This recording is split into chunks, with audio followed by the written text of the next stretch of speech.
Hello ಕರ್ನಾಟಕದ ಜನತೆ, welcome back to update Kannada 360 channel. So ಇವತ್ತಿನ ವಿಡಿಯೋದಲ್ಲಿ ನಾನು ಗೃಹಲಕ್ಷ್ಮಿ ಯೋಜನೆ 6ನೇ ಕಂತಿನ ಹಣಕ್ಕೆ ಒಂದು ಬಿಗ್ ಅಪ್ಡೇಟನ್ನು ನೀಡಿದೆ ಸರ್ಕಾರ. ಸೊ ಇದೊಂಥರ ಮಹಿಳೆಯರಿಗೆ ಸಿಹಿ ಸುದ್ದಿನೇ ಆಗಿದೆ. ಸೊ ಇದರ ಬಗ್ಗೆ ಡೀಟೇಲ್ ಆಗಿ ಈ ವಿಡಿಯೋದಲ್ಲಿ ತಿಳಿಸ್ಕೊಡ್ತೀನಿ. ಸೊ ಬನ್ನಿ, ವಿಡಿಯೋನ ಸ್ಟಾರ್ಟ್ ಮಾಡೋಕ್ಕಿಂತ ಮುಂಚೆ ನೀವೇನಾದರೂ ನಮ್ಮ ಚಾನಲ್ಗೆ ಸಬ್ಸ್ಕ್ರೈಬ್ ಮಾಡ್ಕೊಂಡಿಲ್ಲ ಅಂದರೆ ದಯವಿಟ್ಟು ಚಾನಲ್ಗೆ ಸಬ್ಸ್ಕ್ರೈಬ್ನ ಮಾಡ್ಕೊಳ್ಳಿ, ಹಾಗೆ ಸಪೋರ್ಟ್ನ ಮಾಡಿ ಅಂತ ವಿಡಿಯೋನ ಆದಷ್ಟು ಶೇರ್ ಮಾಡಿ ಮತ್ತು ಬೆಲ್ಲೈಕನನ್ನು ಪ್ರೆಸ್ ಮಾಡೋದನ್ನ ಮರಿಬೇಡಿ. ಯಾಕಂದರೆ ನಾವು ಮುಂದೆ ಯಾವುದೇ ವಿಡಿಯೋನ ನಮ್ಮ ಚಾನಲ್ಗೆ ಅಪ್ಲೋಡ್ ಮಾಡಿದ್ರೆ ನಿಮಗೆ ನೋಟಿಫಿಕೇಷನ್ ಬರುತ್ತೆ. ಸೊ ವಿಡಿಯೋಗೆ ಲೈಕ್ ಕೊಟ್ಬಿಟ್ಟು ವಿಡಿಯೋನ ನೋಡಿ. ಏನು ಈ ಗೃಹಲಕ್ಷ್ಮಿ ಯೋಜನೆಯ ಮೂಲಕ ಪ್ರತಿ ತಿಂಗಳು 2,000 ರೂಪಾಯಿ ಮಹಿಳೆಯರ ಖಾತೆಗೆ ಜಮಾ ಆಗುತ್ತೆ. ಸೊ ಸರ್ಕಾರದಿಂದ ಈಗ ಆಲ್ರೆಡಿ 6ನೇ ಕಂತಿನ ಹಣನೂ ಕೂಡ ಮಹಿಳೆಯರ ಖಾತೆಗೆ ಜಮಾ ಆಗಿದೆ. ಎಲ್ಲ ಗ್ಯಾರಂಟಿ ಯೋಜನೆಗಳನ್ನ ಸರ್ಕಾರ ಜಾರಿಗೆ ತಂದಿದ್ದು ಮಹಿಳೆಯರಿಗಾಗಿನೇ.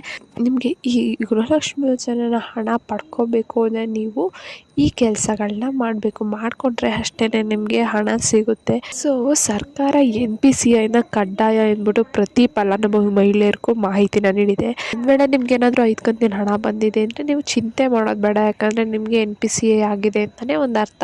ಸೊ ನಿಮಗೆ 5 ಕಂತಿನ ಹಣ ಬರದೇ ಇದ್ದಲ್ಲಿ ತಕ್ಷಣವೇ ನೀವು ಏನು ಮಾಡಬೇಕಂದ್ರೆ ಬ್ಯಾಂಕ್ಗೆ ಹೋಗಿ ನಿಮ್ಮ ಖಾತೆಗೆ KYCನ ಅಪ್ಡೇಟ್ ಮಾಡಿಸ್ಕೋಬೇಕು. KYC ಆಗಿರುತ್ತೆ, ಆದರೂ ಹಣ ಬಂದಿಲ್ಲ ಅಂದರೆ ನೀವು KYCನ ಮತ್ತೆ ಮಾಡಿಸ್ಕೋಬೇಕಂದ್ರೆ ಅಪ್ಡೇಟ್ನ ಮಾಡಿಸ್ಕೋಬೇಕು ನೀವು.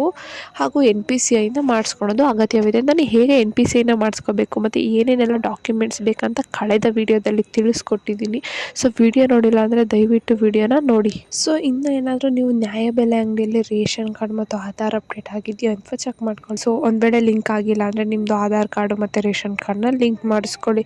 ಆಗದೇ ಇದ್ದಲ್ಲಿ ಅಥವಾ ರೇಷನ್ ಕಾರ್ಡ್ KYC ಆಗದೇ ಇದ್ದಲ್ಲಿ ನಿಮಗೆ ಯಾವ ಕಂತಿನ ಹಣನೂ ಜಮಾ ಆಗಲ್ಲ. ಇಲ್ಲಿವರೆಗೂ ನಿಮಗೆ ಗೃಹಲಕ್ಷ್ಮಿ ಯೋಜನೆ, ಅನ್ನಭಾಗ್ಯ ಯೋಜನೆ ಹಣ ಜಮಾ ಆಗಿದೆ.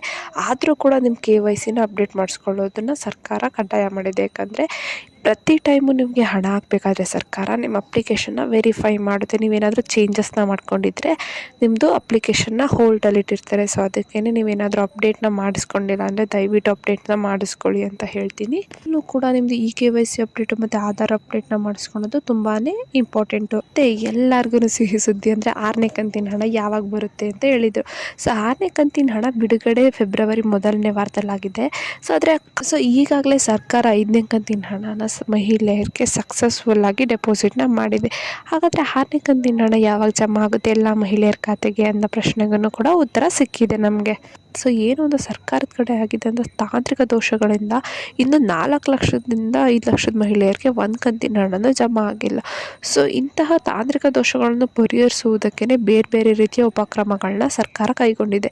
ಇದರಿಂದನಾದರೂ ಅಟ್ಲೀಸ್ಟ್ ಮುಂದಿನ ಕಂತಿನ ಹಣನಾದರೂ ಮಹಿಳೆಯರಿಗೆ ಜಮಾ ಮಾಡಬೇಕು, ಯಾರು ವಂಚಿತರಾಗಬಾರ್ದು ಅಂದ್ಬಿಟ್ಟು. ನಿಮಗೆ ಗೊತ್ತಿರೋ ಹಾಗೆ 6ನೇ ಕಂತಿನ ಹಣ ಬಿಡುಗಡೆ ಆಗಿದೆ. ಈಗ ಆಲ್ರೆಡಿ ಫೆಬ್ರವರಿ ಸೆಕೆಂಡ್ ವಾರದಲ್ಲೇ ಮಹಿಳೆಯರ ಖಾತೆಗೆ ಹಣನೂ ಜಮಾ ಆಗಿದೆ. ಆದರೆ ಎಲ್ಲರ ಖಾತೆಗೂ ಜಮಾ ಆಗಿಲ್ಲ. ಸೊ ಎಲ್ಲ ಫಲಾನುಭವಿ ಮಹಿಳೆಯರ ಖಾತೆಗೆ ಇದೇ ಫೆಬ್ರವರಿ 15, 2024 ಅಂದರೆ ನಾಳೆ ಜಮಾ ಆಗಲಿದೆ ಅಂದ್ಬಿಟ್ಟು ಸರ್ಕಾರ ಮಾಹಿತಿನ ನೀಡಿದೆ. ಸೊ ಒಂದು ವೇಳೆ ನಿಮ್ಮ ಹಣ ಜಮಾ ಆಗಿದ್ರ ಬಗ್ಗೆ ನಿಮಗೆ ಒಂದು SMS ಬರೆದಿದ್ರೆ ಬ್ಯಾಂಕಿಗೆ ಹೋಗ್ಬಿಟ್ಟು ನಿಮ್ಮ ಪಾಸ್ಬುಕ್ನ ಅಪ್ಡೇಟ್ನ ಮಾಡಿಸ್ಕೊಳ್ಳಿ. ಸೊ ನಿಮಗೆ ಯಾವಾಗ ಮೆಸೇಜ್ ಬರುತ್ತೆ ಅಂದರೆ ನಿಮ್ಮ ಬ್ಯಾಂಕ್ ಖಾತೆಗೆ ಏನಾದರೂ ಆಧಾರ್ ಸೀಡಿಂಗ್ ಆಗಿದ್ರೆ ಅಷ್ಟೇ ನಿಮಗೆ ಮೆಸೇಜ್ ಬರುತ್ತೆ. ಸೊ ಮತ್ತು ನೀವು ಮನೆಯಲ್ಲೇ ಕೂತ್ಕೊಂಡು ನೀವು DBT ಮೂಲಕ ನಿಮ್ಮದು ಅಪ್ಲಿಕೇಶನ್ನ ವೆರಿಫೈ ಮಾಡ್ಕೋಬೋದು ಮತ್ತು ಯಾವ ಕಂತಿನ ಹಣ ಬಂದಿದೆ ಅಂತಲೂ ನೀವು ಚೆಕ್ ಮಾಡ್ಕೋಬೋದು. ಸೊ ನೀವು ಬ್ಯಾಂಕಲ್ಲಿ ಹೋಗ್ಬಿಟ್ಟು ನಿಲ್ಬೇಕಂತಾನೆ ಇಲ್ಲ, ಮನೆಯಲ್ಲೇ ಕೂತ್ಕೊಂಡು ನಿಮಗೆ ಎಷ್ಟು ಕಂತಿನ ಹಣ ಯಾವ ಡೇಟಲ್ಲಿ ಬಂದಿದೆ ಅಂತ ತಿಳ್ಕೊಬೋದು. ಸೊ ಇಷ್ಟು ಹೇಳ್ತಾ ಇನ್ನು ಯಾರ್ಯಾರೆಲ್ಲ ಈ ಅಪ್ಡೇಟು ಚೇಂಜಸ್ನ ಮಾಡಿಸ್ಕೊಂಡಿಲ್ಲ ಮಾಡಿಸ್ಕೊಳ್ಳಿ. 6ನೇ ಕಂತಿನ ಹಣ ಜಮಾ ಆಗೋದ್ರಲ್ಲಿದೆ. ನಿಮಗೆ 6ನೇ ಕಂತಿನ ಹಣ ಮಿಸ್ ಆಗದೆ ಬರಬೇಕಂದ್ರೆ ನೀವು ಇಷ್ಟು ಚೇಂಜಸ್ನ ಮಾಡ್ಕೋಬೇಕು ಅಂತ ಹೇಳ್ತಾ ಈ ಪುಟ್ಟು ಗೃಹಲಕ್ಷ್ಮಿ ಯೋಜನೆ ವಿಡಿಯೋ ನಿಮಗೆ ಇಷ್ಟ ಆಯಿತು ಅಂದ್ಕೊತೀನಿ. ಇಷ್ಟ ಆದರೆ ದಯವಿಟ್ಟು ಚಾನಲ್ಗೆ ಸಬ್ಸ್ಕ್ರೈಬ್ನ ಮಾಡ್ಕೊಳ್ಳಿ. ವಿಡಿಯೋನ ಆದಷ್ಟು ಫಲಾನುಭವಿ ಮಹಿಳೆಯರಿಗೆ ಶೇರ್ ಮಾಡಿ. ಸೊ ಹಾಗೆ ಬೆಲ್ಲೈಕನನ್ನು ಪ್ರೆಸ್ ಮಾಡೋದನ್ನ ಮರಿಬೇಡಿ. ಏನೇ ಪ್ರಾಬ್ಲಮ್ ಅಂತಂದರೆ ಕಮೆಂಟ್ನ ಹಾಕಿ. ಧನ್ಯವಾದಗಳು.